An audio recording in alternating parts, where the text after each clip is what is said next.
हनुमान जी की भक्ति कोई साधारण कर्म नहीं है। ये केवल दीपक जलाना, आरती करना या मंत्र पढ़ लेना भर नहीं है। यह एक जीव और ईश्वर के बीच का मौन संवाद है। अक्सर भक्त के मन में एक प्रश्न उठता है, क्या मेरी पूजा सच में हनुमान जी तक पहुंच रही है? क्या मेरी पुकार उन्होंने सुनी है? देखिए, भगवान शब्दों में उत्तर नहीं देते, वे संकेतों में उत्तर देते हैं। और जो भक्त भीतर से सच्चा होता है वही उन संकेतों को समझ पाता है।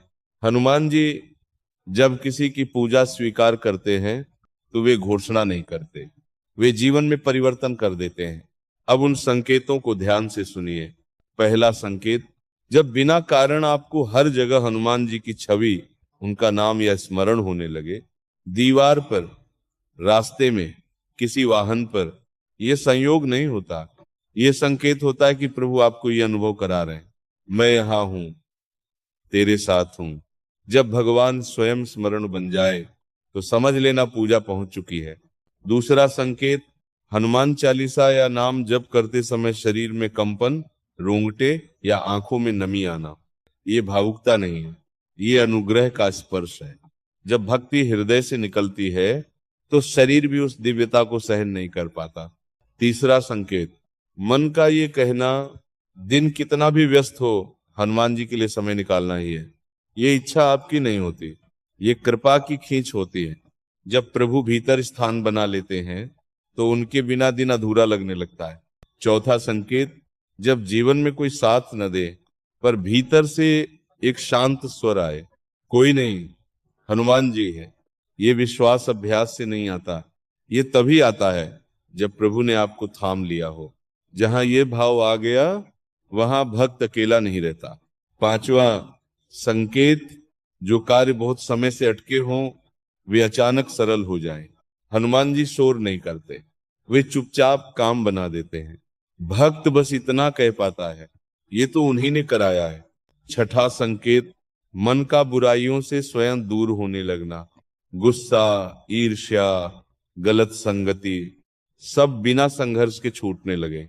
ये आत्मसंयम नहीं, ये कृपा का शुद्धिकरण है।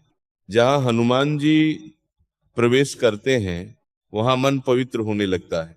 सातवां संकेत, किसी कठिन समय से पहले मन का बेचैन होना या चेतावनी देने वाले स्वप्न आना, ये डर नहीं होता, ये रक्षा कवच होता है। हनुमान जी अपने भक्त को संकट से पहले सावधान कर देते हैं। आठवां संकेत, आत्मविश्वास का जाग जाना। जो स्वयं को कमजोर समझता था वो अब कठिनाइयों के सामने खड़ा होने लगे। हनुमान जी पहले समस्या नहीं हटाते, वे भक्त को शक्तिशाली बनाते हैं।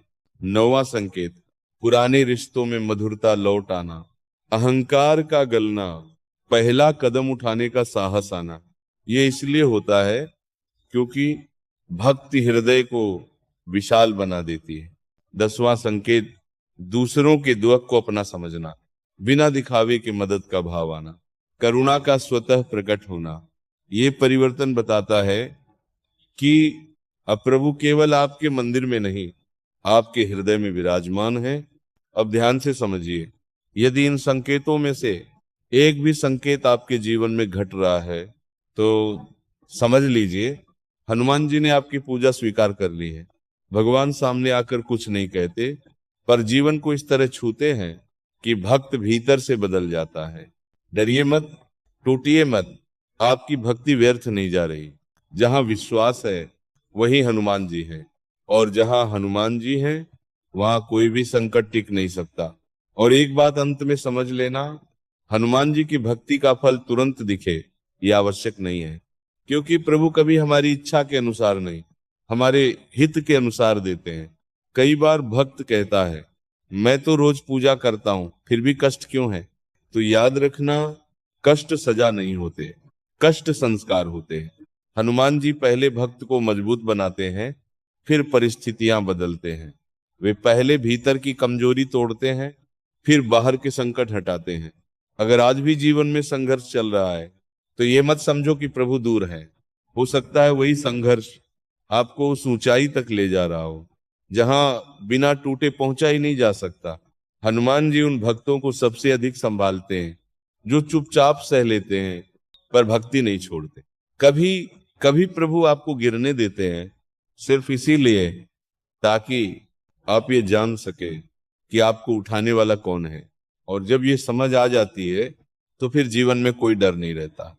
इसलिए अगर आज मन भारी है, आंखें नम है और शब्द नहीं निकल पा रहे, तो बस मन ही मन इतना कह देना, हे हनुमान, मुझे कुछ नहीं चाहिए, बस मुझे अपना बना कर रखना।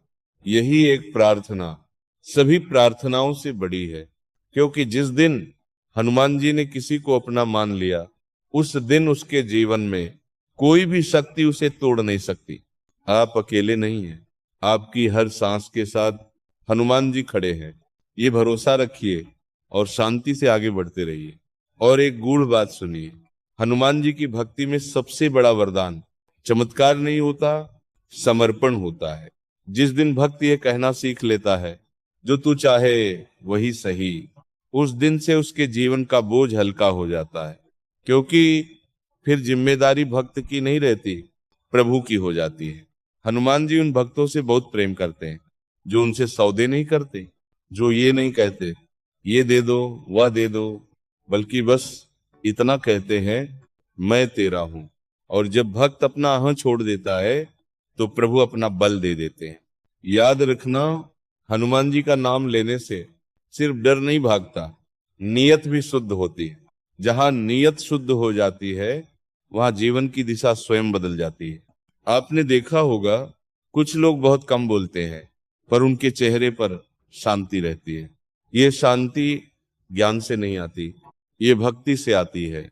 हनुमान जी अपने भक्त को दिखावे से दूर रखते हैं। वे उसे भीतर से इतना भर देते हैं कि बाहर कुछ साबित करने की जरूरत नहीं रहती।